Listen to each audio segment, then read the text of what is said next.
Hello everybody and welcome back to World of Warships Legends. My name is Spartan Elite 43 and tonight we have got a doozy of an update to go over. So, let's take a moment, get you a snack, get you some water. It's gonna be a video. You guys know I like to go over most of the details of the updates because there's a lot to go over in this one, so it's gonna be a long video. I apologize. There are other guys that put out a condensed version of this, but I like to go through step by step most of the stuff that I feel most people need to know about. So, update, May 2020. Now, the update is going to happen on Monday, May 18th. So, just in case you didn't know, it's going to be May 18th, 2020. Xbox and PS4 both getting the update at 5 a.m. Central Time, and it'll be between 7 a.m. and 10 a.m. UTC. Xbox and PS4, the update size is 2.4 gigabytes, so it's going to be a large update. For those of us with crappy internet, plan for it, okay? Make sure your Xbox is able to download that update while you're at work. Sword of the Pacific, the new campaign brings back the 5-week format and paves the way towards a fierce Japanese torpedo-slinging destroyer, Udachi. Yay. That's exactly what I was hoping for, right? Isn't that what everybody was? Just another Japanese destroyer. Woo! Torpedo slinger. Woo! That's what I'm looking forward to. Massive torpedo surprise attacks are the name of the game for this predator. Yay! I'm so excited. Taking full advantage of her ability to simultaneously use smoke generator and her torpedo reload booster will certainly help you reap some serious havoc. But measure your attacks well, as these torpedoes are not the fastest kind, and her artillery is best used for her defense and support. Now, in my experience, the slower the torpedo, the better the concealment of the torpedo. Which means, yes, it may be slower, but it's likely a sneakier torpedo. You're not going to see it as quickly as you would a faster torpedo. That's just in my experience with the game. So we've got this coming. It's going to be 90 levels of progression with each week staggered behind the next. This means that much like to the To Tame the Dreadnought campaign, you can miss a week or two if you're ready to compensate with more intense progression later on. So in other words, you don't have to keep up with it, but if you get behind, that means you got to have to work that much harder to get caught up if you don't want to shell out the money to buy it. Okay, so with Admiralty backing, you're going to get these. Okay, and it's got a reward, or without Admiralty backing, you're going to get all of this. And it's up to 16,970 doubloons worth of free stuff. So definitely worth doing the campaign as best you can. Even if you can't spend the 2,500 silver or doubloons to get the Admiralty backing. But, as I've always said, these Admiralty backings are some of the best bang for your buck that you can get out of gold. So if you've been saving up, these are the things to use it on. This and Premium Time, the two things that you will love the most, because Premium Time gives you instant money every match. So as long as, well, you can still lose money, don't get me wrong, if you have a really bad game. But if you have just a good game, a normal match and up, you can earn a lot of money with Premium Time. So Premium Time. And a lot of people struggle to get silver, and that's one thing that I always say. Premium time pays for itself as far as silver goes. If you don't have the time, like I don't, between work and then YouTube, I don't have a whole lot of time to sit around and play all the time. I would like to, but I can't. Then that's the way to earn some money. And then with Admiralty backing, you get all of this, which has a total value of 69,650 doubloons. You see the difference? It's much better. But that's just my personal opinion. I know not everybody wants to spend money on it. Now, the Morskoy Flot, the Soviet fleet.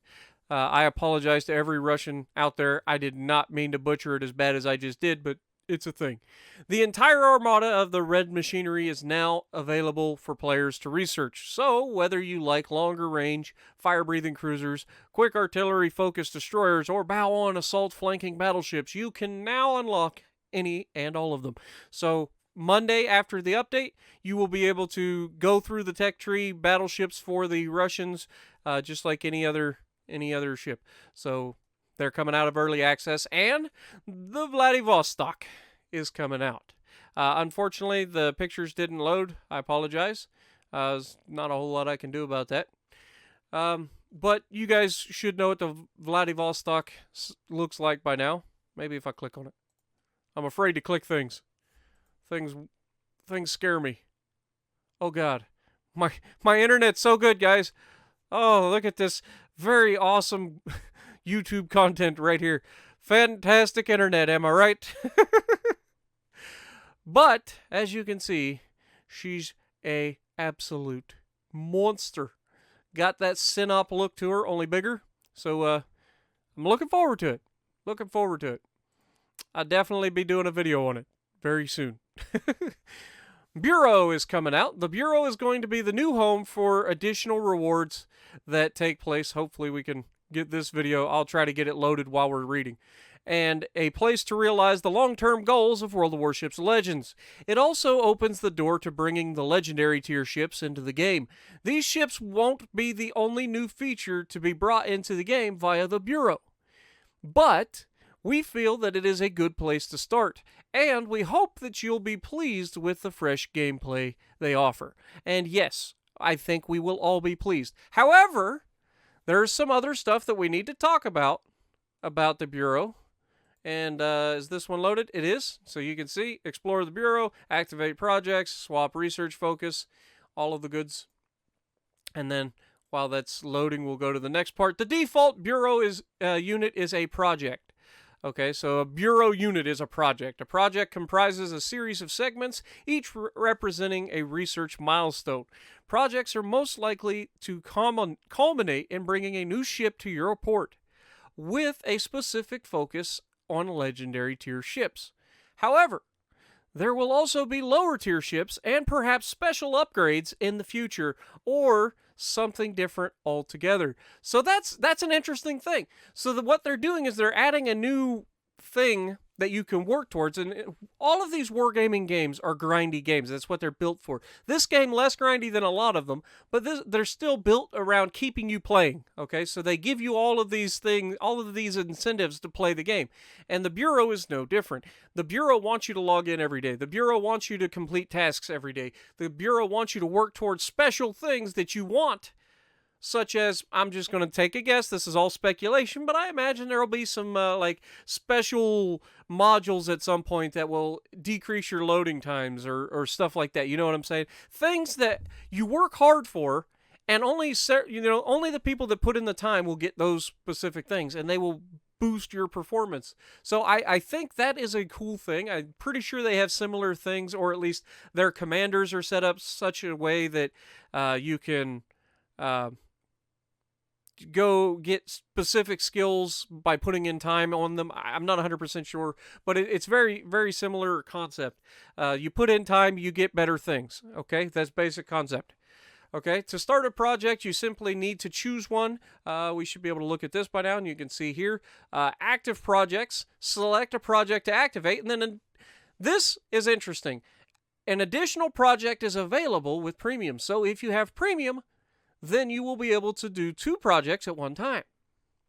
There you go. See, premium. I'm telling you guys, premium is one of the best bangs for your bucks because you get a lot out of a premium. And then Admiralty backing is the other. You can get premium ships too, but they're usually more expensive, and, you know, it's hit or miss if you actually like the ship once you get it. Now, if you look here, this is a screenshot that we're going to be looking at. We get introduction to the Bureau first, and you see the HMS Campbelltown over here. Now, anybody who has this, by the way, if you already have the Campbelltown in your port, then when you unlock the Campbelltown via the Bureau, you're going to be given silver to credit, you know, whatever the value of the Campbelltown is. Okay, now, you can see the Alaska, Yamato, and the Grosser Kurfürst. And yes, I actually know how to pronounce that. You're welcome. I do know what the Kurfürst is, okay? So I'm not completely inept all the time, just most of the time. But these are the 3 first legendary tier ships. Now, as far as I know, these are not going away. They're not time limited, as far as I know. But there will be other projects that will be time limited. So if you don't get them while they're there, they'll disappear forever. Or, Wargaming will probably bring them back at some point, but it may be a long time. So keep that in mind. But we'll get further on in the thing now. Sorry, I get sidetracked. You simply choose one, after which it'll appear in your Active Projects tab. Once your project is active, you can start managing its segments. Segments consist of multiple... I don't know if I clicked this one or not. Segments consist of multiple stages. Yep, it's loading. So the segments of a research project have research points allocated to them by default, but at a very slow rate. So in other words, the Bureau is not going to be something you can throw a bunch of money at and be done with immediately, okay? Not how it works. Again, Wargaming wants you to play the game for a long time. The more they keep you here, the more money they make off of you in the long run. It's just the way business works, right? So they don't want people just throwing a large sum of money at them right off the bat and getting everything immediately. So what they want to do is they want to stretch it out over several weeks. It's going to take you several weeks. Even if you throw money at it, it's going to take you several weeks to get these things done. Okay? Now, to boost project, there are some options at your disposal by adding patrons, one or more of your commanders, to the project segment. Now, this is an interesting thing. And you can assign one or more of your ships to the segment. Now, the thing that I would ask here, and we won't know until the Bureau comes out, is the commander or ship that you assign to that project not available in your port? That would be an interesting thing. So you'd have to really think about what ships you decide to play, because you don't want to put a ship in to your thing. I'm not going to lie, I'm probably going to be using my German battleships if that's the case. They can be my patrons. It's just throw them over there. You guys research. The Germans are really good at research, I hear. So Germans, you do research. And I'll leave the fighting to ships that I'm comfortable in. I just triggered so many people once again. Anyway, by adding patrons, one or more of your commanders to the project segment, and by assigning one or more of your ships to the segment. Moreover, completing particular battle challenges can affect the project segment in a positive way. There will also be a doubloon option, aka breakthrough, to speed up segment completion. Once a segment is complete, you'll receive a reward for it, and will be able to move on to the next segment. After you're done with all of the segments, the project is complete and you will get the final reward. We would like to point out that some projects will be available for extended lengths of time, while others will be available on a temporary basis, aka legendary ships and potential module boosts, or that sort of thing, okay? Or maybe there's some permanent camos that you can unlock through the Bureau. There's a lot of options that they could go with this, and I'm very excited to get into it. I'm not going to lie. I'm pretty excited about this. It's a new dynamic thing that's going to change gameplay, because right now everybody's kind of cookie-cutter ships, right? You get the same ships up against you all the time, and it's the same commander builds all the time. There's very little variation in what one person does to the next, you know what I mean? As far as, if I'm in an Iowa, it's usually a dispersion build, right? How many secondary build or brawler build Iowas do you see? You just don't, because the dispersion build is so much better. So everybody's getting to the point where they've got the same ships with the same commanders, with the same builds and the same play style, and that's what they're trying to break up. They're trying to change the gameplay altogether. They want to keep things fresh. They want to give a new feel, and by making some modules harder to get than others, and not everybody will have access to those modules, means that things will be changing in the game. You're not always going to run into the same cookie cutters as you have currently. So, anyway. Where'd we go? Okay, to unlock the legendary ship projects, you will need to complete the introductory project first. This takes about 1 week on average. So you'll have an introductory project. And then after the intro project has been completed by a significant number of players, we might need to collect a bit of data before unlocking the next projects. Okay, that's interesting.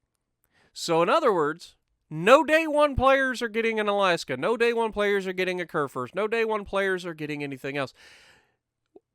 You have to have a certain number of people finish the introductory project before the next section even comes out.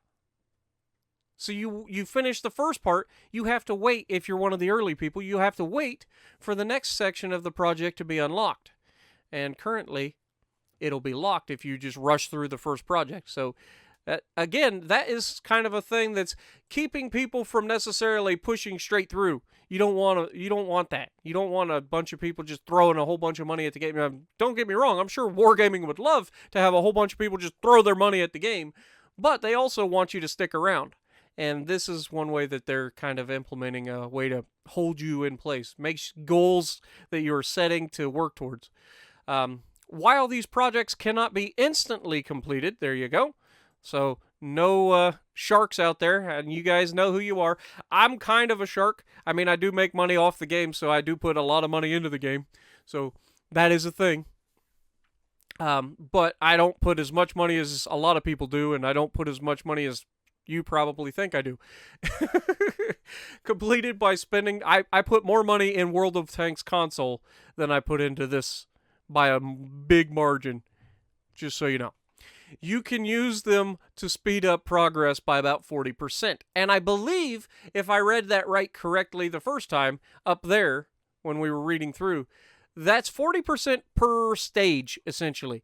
So you can skip 40% of each stage. You can't just go in and buy a stage out or skip 40% of the stages. What you're doing is you're literally working your way towards a goal for each stage, and you can boost yourself by 40% towards that goal on each stage, if I'm correct. So, again, that's kind of keeping people from just wailing their way through with their credit card. A legendary ship with all boosters without daily trials should take on average 2 to 3 months to obtain. Okay, so there's your time frame. That's without boosters, without daily trials. This is the average player just playing the regular amount of games, no premium time or any of that. That says with all boosters. Without daily trials, should take on 2 to 3 months. Should take average 2 to 3 months to obtain. So, doing the daily trials is going to net you quite a bit. Adding trials to that can take off as much as 2 weeks. So instead of 2 to 3 months, you might be able to knock it out in just under 2 months, depending on how much you want to do. And while spending doubloons on breakthroughs can further shorten such a project to just over a month. There you go. So if you're using breakthroughs and doing the daily trials and doing all of the boosters, and you can look at just over a month to get a new legendary ship. And that feels about right. I mean, these are supposed to be the biggest, baddest ships in the game. It should take time to get them. Okay? So, and I don't even want to think about how much. Hopefully, once you get through all of these trials and stuff, you just get the ship and you don't have to pay for it. That would be a pain if can you imagine if it doubled again? 36 million for one ship. Oh god, no. I didn't say that, Wargaming. Please don't. Please don't. Alright, so this was the other one that we were loading up. So here you can see the base. You've got the patrons up here you can put up there. Patrons will be available later, so it's not going to be available right away. You've got your fleet that you can put in, and then daily trials to work towards. And then if you want to hit that gold button, and of course it's in gold, you can knock it out. And this stage would give you the Yamato, or if you complete all 5 stages, so there you go, we have 5 stages to look forward to, you get the Yamato, and the stage 3 reward right now is 2 days of premium. So, they're giving you stuff for each stage completion as well. It's not just going to be, you get all through all this crap and all you get is your motto. You're going to get some stuff on the way, including premium time, which I've already talked about. It's a very nice thing to have, especially if it's going to allow you to use 2 patrons. I don't know how much they're going to boost, but that would definitely be a boost. Okay, so before boosting progress with doubloons, make sure that you have an understanding of what you're paying for. Exactly. This is the thing. You're not paying to skip the entire thing and get the Yamato, okay? You're paying to boost your progress or to get out of the stage that you are in. So the reward that you get for the stage is all you're spending your money for at that point. Just remember that. Name of the 3 legendary ship projects are time-gated. Or none of the 3 legendary ship projects are time-gated. But there will be time-gated projects in the future. And that's what we were talking about previously. And then it says patrons will only become available in the next update. So this first month, and updates happen on a month to month. Every month we get a new update. Okay, so the next month, that's when the patrons will be available to help you boost. Premium account allows you to research 2 projects simultaneously. And we already talked about that by looking at the picture. Because I'm a boss. Alright. So, legendary ships in the Matchmaker. While these ships aren't going to set sail just yet, so just so you know, in this update, you will not be able to play a legendary ship. It's a thing. It's going to take time to get to, and they're not even unlocked yet. This is just adding to the game and showing the mechanic that it's going to take to get there and allows you to start working towards it. So the first batch of ships includes the Yamato, the Grosser Kurfürst, and the Alaska. Grosser Kurfürst is the ultimate German battleship design, featuring great horizontal armor, torpedo protection, and an extremely heavy broadside salvo of 406mm guns. And, of course, it's got that German amazing sonar. That ridiculous sonar, which I think on the Bismarck, if I remember correctly, is 6 kilometers that you can detect a ship. And I think the Grosser Kurfürst is even bigger than that. I want to say it's 8, but I could be wrong. So keep away from the Kurfürst if you're a destroyer. You will not like your day, especially with all of the secondaries. You think the Bismarck secondaries are bad. The Grosser Kurfürst is going to take it up a notch. Alaska is an oversized yet fast U.S. Navy cruiser armed with 305mm guns, making her the heaviest armed cruiser in the game. Yeah, it's a thing. You know I'm going to be going for the Alaska. I'm kind of throwing it up right now whether I want to go for the Alaska or the Yamato first. I like my battleships. I love the Yamato. I really want to go for both. So I'm not sure which I'm going to go for first.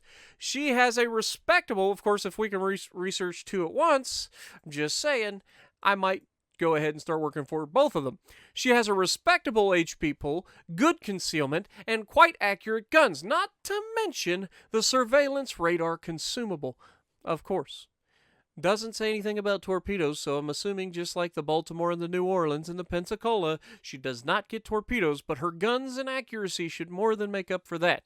Plus, Alaska is a huge cruiser, like massive cruiser, and has armor as well. Now, I don't know exactly how thick the bow armor is on the Alaska. It's at minimum, I think, 27mm, and it's going to be probably more than that, because I think you need 16-inch guns and larger to overmatch the bow of that thing.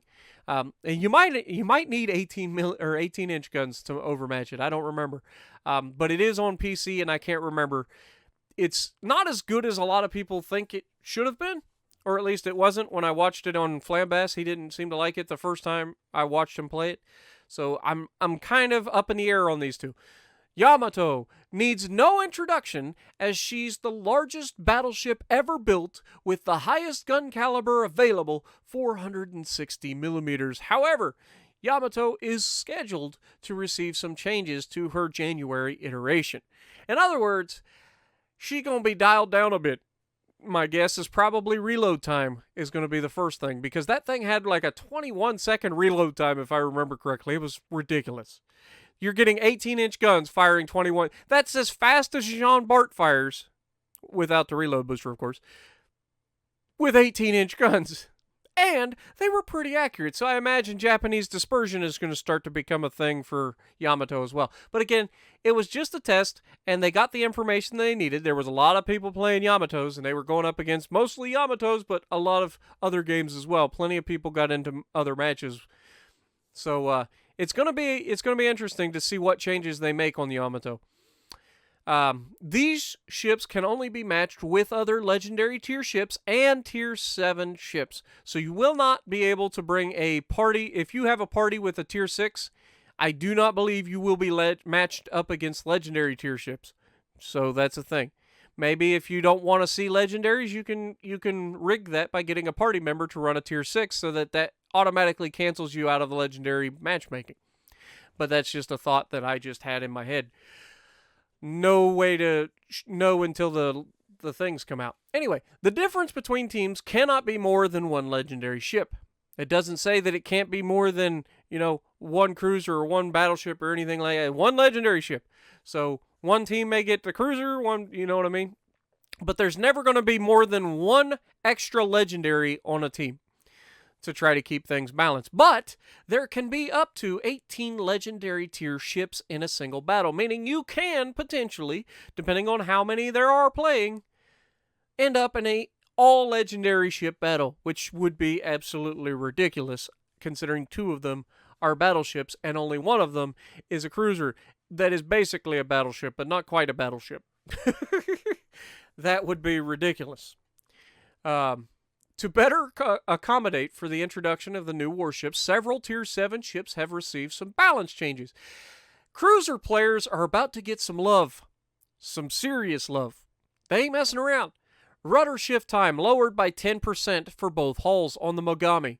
Repair party cooldown time reduced from 80 seconds to... That's a huge change.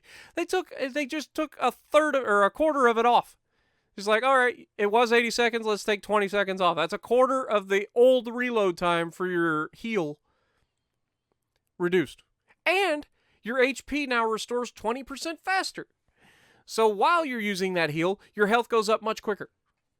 Doesn't mean you're repairing more. It just means that you're less likely to die from a fire or something like that. Anyway, or from incoming damage. If you're healing as people are shooting you, you can heal more quicker, so you're not necessarily going to die while you're healing. Autogo, an extra module providing faster torpedoes with a range of 8 kilometers is available as a replacement for the base module. Now, I don't know what I don't remember what the base module is as far as range and speed, but I want to say that they go 11 kilometers because I think that's pretty much most Japanese cruisers. So 8 kilometers is a significant reduction, but if they go faster, it'd be interesting to see how much faster they go. So that's pretty cool. If they go faster, you might be able to catch people. And with Autogo, if you have the Azure Lane commander, you can get the concealment down even further for your torpedoes. So that could be a nasty combination. That's all I'm saying. But still, 8 kilometers in a cruiser from really nasty battleship, not going to go well for you. Repair party cooldown time reduced from 80 to 60, so pretty much all of the good cruisers are getting a repair time reduction. And her HP now restores 20% faster as well. Baltimore is getting a nice little buff. Doesn't seem like much, but it will. Rudder shift time lowered by 10% for both hulls. Bow and aft plating increased from 25 millimeters to 27 millimeters. Now you're looking at yourself going, Spartan, what is the significance of going from 25 millimeters of armor to 27 millimeters of armor in the grand scheme of things? It's 2 millimeters. What difference does 2 millimeters make? Well, it makes a big difference. It means you cannot be overmatched through the bow by guns less than 15 inches. Which means you can bounce rounds off of the bow that are less than 15 inches. Now, if they're 381 millimeters and higher, or if they're over 381 millimeters, okay, keep that in mind. They have it's overmatched of shells up to 381. Yeah, so 15-inch guns and higher are required to overmatch, which means you're trying to bounce rounds by turning your ship isn't really going to help you, because I believe overmatching, the way it works, is it ignores armor angle. It just goes straight through, regardless. So overmatching is nasty for cruisers. But getting up to 27 millimeters means that up to 381, you do the math, I think it's something along the lines of 27 times 4.3, or maybe it's 14.3. I can't remember. There's a formula that you use to figure out whether your armor can be overmatched or not. And it's either 4.3 or 14.3. I can't remember which. But you take the thickness and you end up with this number. Okay? So you end up with 381 millimeters. And so anything smaller than 381 millimeters will not overmatch and means you can potentially bounce the rounds if you're angled enough, or not over-angled, I should say. So that's a huge, huge buff. Okay, repair party cooldown. Because if you think about the ships now, I know what you're thinking. There's a lot of ships at tier 6 and 7 that you go up against that have 15-inch guns and larger, and you are correct. But there's also a lot of ships out there that doesn't. Yes, battleships can still punch you in the mouth. Pretty much all of them at tier 6 and 7 can punch you in the mouth. Leon, I think, would be the only one that doesn't, because it has the smaller guns, whereas Jean Bart, Richelieu get the bigger guns.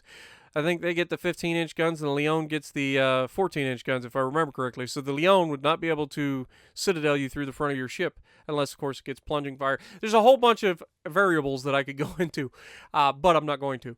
But just know that this is a big change, even though it doesn't look like it. Okay? I'm looking forward to that. Especially against other cruisers. Because as if they weren't having enough trouble penetrating a Baltimore while it's bow tanking you and citadeling you because it has better penetration angles than you. Now, you're going to have to deal with the fact that it's got even more armor at the front.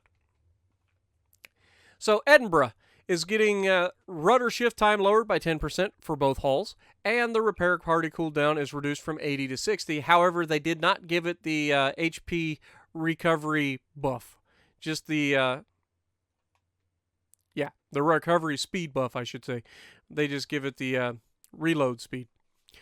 Shapayev, rudder shift time lowered by 10% for both hulls, repair party cooldown time reduced from 80 to 60, and her HP now restores 20% faster. So Shapayev getting more love, even though she's so far out most of the time that she really didn't need this. That's just my opinion. That's just my opinion. Kutuzov gets same repair party as the Shapayev now. So healing Kutuzovs. Nice. Prinz Eugen, rudder shift time lowered by 10%, repair party cooldown time reduced from 80 to 60, and restores 20% faster. Admiral Hipper, rudder shift time 10%, 80 to 60, and 20% faster. Charles Martel, a non-buffed repair party, is now available instead of a catapult fighter. So this is one of those things where if you want a heal, you can get a heal for the Charles Martel now, but you lose your plane. So that's the thing. Rudder shift time also lowered on it by 10% for both hulls. Fletcher, her shells have had their air drag coefficient reduced, making their trajectory a bit flatter and overall shooting experience more comfortable. Cruisers beware. That means that this thing is going to be able to citadel you easier in a gunfight. Because currently, if you were broadsiding a Fletcher, which don't do it, first of all, but if you are broadsiding a Fletcher in a cruiser, these are going to be flatter, which means he's going to have a much easier time punching through that armor. Because, angles of impact. Just so you know. Just a heads up. And the main battery reload has been lowered from 3.3 to 3. Which means this thing is going to be cycling even faster than it was. And it already has the most ridiculous reload of any destroyer in the game, and accuracy. It's pretty nasty, is what I'm saying, and it just got better. Woohoo! Maybe I'll play the Fletcher again here in the near future. Vanguard, again? How many times has this got... It gets a... Okay, so the main... I'm sorry, I'm reading ahead of you without you. The main battleship now, or this battleship now has a variant of the main battery reload booster that's analogous to the... I'm assuming analogous. That's what I'm going to say. Jean Bart. Okay, so the Jean Bart gets a reload booster for its thing. Now this will be the same thing. So you're going to be able to cut your reload in half for, 10 seconds or something like that? Or cut your reload in half. And but it only gets one charge unless, of course, you use a commander to give it 2 charges. Or more. I think you can only get 2, though. Maybe you can get 3. Anyway, however, it only holds 1 charge, otherwise enhanced by commander skills. As you can see, the top-tier cruisers are receiving the most benefits. This is because we're expecting these to be the most heavily impacted once legendary ships rise in numbers. This is all called power creep, guys. When you introduce new powerful things Like right now, cruisers are pretty nasty. They get to, especially the Russian cruisers, get to sit out there and farm people all game long usually, and they are going to be able to do that even better because now they can turn even faster, which means they're going to be even harder to hit when they're at that sort of range. So you can see how introducing 2 huge battleships is going to affect the balancing of these ships. So they're going to try to make sure that they don't just become irrelevant to run, because if you do that, if they become irrelevant, suddenly you have an entire lobby full of destroyers and battleships have a bad day. We've already been through that. Anyway, we're also going to get some new maps. We're going to get Crash Zone, which looks interesting. It's either a car from above. Like if you look at a car, you got the side mirrors here, you got the front bumper, the rear, you know what I'm saying? It could be a car. Don't judge me. Or it's just boobs. Just boobs. No nipples, just boobs. I'm such a child. Northern Waters. That looks vaguely familiar. This looks familiar is all I'm saying. This one looks like Trident with a bunch of extra stuff. It's like Trident / what is it, Land of Fire? Kind of mixed, maybe? It's a little weird. With a little bit of estuary thrown in there. I don't know. It's interesting to see. I would like to talk to a developer sometime and figure out how they decide on what their maps look like. I'm sure that they have a big formula for, trying to funnel people into certain areas and make certain gameplay better or worse. Anyway, Miscellaneous. So we have, I thought there was going to be 3. Oh, Greece didn't load in. So this was Crash Zone, this is Northern Waters, and Greece didn't load in. Here's our 3 legendary ships, the Grosser Kurfürst, the Yamato, and the Alaska. Looking forward to these 2. I mean, my luck with German ships is not good, at least the battleships anyway. So, I don't know. We'll see. I'll end up with it at some point, and you guys will force me to run it one way or the other. But here's the Greece map, and this is another one that kind of reminds me of Trident a little bit. But it's interesting. It'll be interesting to see what they look like, too. Especially Greece. Maybe they'll have a statue, and it says Spartan on it. Doubt it. But it's a man can dream, right? Miscellaneous. Ship fires have had new effects implemented. The ship carousel texts have been slightly improved. Commander tabs are now separated by nation for ease of navigation. Various control improvements, more sensitive rudder, more sensitive observer camera controls, added vertical movement to torpedo camera. Any leftover rubles will be exchanged for credits at the rate of 7,500 credits for 1 ruble. If you have any Imperials, there's a small Soviet container available for 45 Imperials. Any leftover Soviet containers can bring you Soviet ships, either destroyers or battleships. If you already have any of the ships that drop, you'll get compensation in the form of credits. Okay, and there are bug fixes. Fixed several camera collision bugs. Fixed a bug that caused torpedo launch. Finally! I knew it couldn't have been expected or, meant to be that way. When you fire, especially when you're firing tube by tube and you're launching your tubes like real quick, trying to get them all down the same line, and the rear torpedo tube takes over and twitches like half the ship away. It's like, oh my god, it was just aimed here a second ago. Why is it suddenly aimed all the way back there? Finally, that's going to be fixed. Hopefully that's what they're talking about. But that's the only thing I can think of. Fixed a rare bug that caused some ships to appear without hulls. Really? Didn't see that happening. Alright guys, so hopefully, I know it's been a long one for you guys. I hope you guys have enjoyed, and if you have, punch the like button. Let me know in the comments below what you're most looking forward to about the new update, and subscribe to the channel if you haven't already, and as always, I will see you in the next video.